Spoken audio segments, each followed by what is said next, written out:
Salut Steph pour la Freeride TV, je viens d'essayer l'Ultrafire en 155. Donc voilà, c'est un plateau freestyle très polyvalent mais avec une orientation quand même assez park.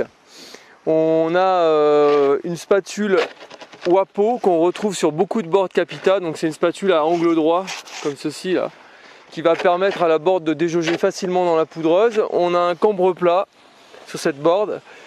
Et on est sur une board qui est dans un programme avec un flex plutôt intermédiaire. C'est pas une board très rigide, c'est pas une board non plus très souple, elle est vraiment au milieu de la gamme en termes de flex. On a beaucoup de relance en carving, c'est une board qui a une très bonne accroche sur la neige dure. Là aujourd'hui les conditions sont assez difficiles, mais la board s'en sort très bien, on a un excellent carving. Bon, bien sûr par la taille on a des appuis assez brefs, on va avoir une board qui demande à relancer rapidement. Mais sinon on se sent quand même assez bien en sécurité.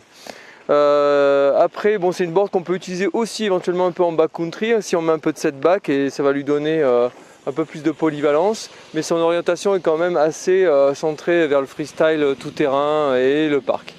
Voilà, je l'ai essayé avec des fixations Vaporlight chez Union qui sont avec un spoiler carbone.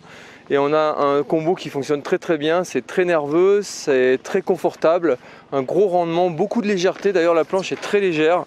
On a une planche qui a vraiment, qu'on sent très vivante sous le pied, qu'on sent pas du tout embarrassante et elle a vraiment beaucoup de confort et en termes de vitesse elle tient vraiment bien le pavé. On peut aller vite avec sur tout type de neige, c'est assez sécurisant. Voilà.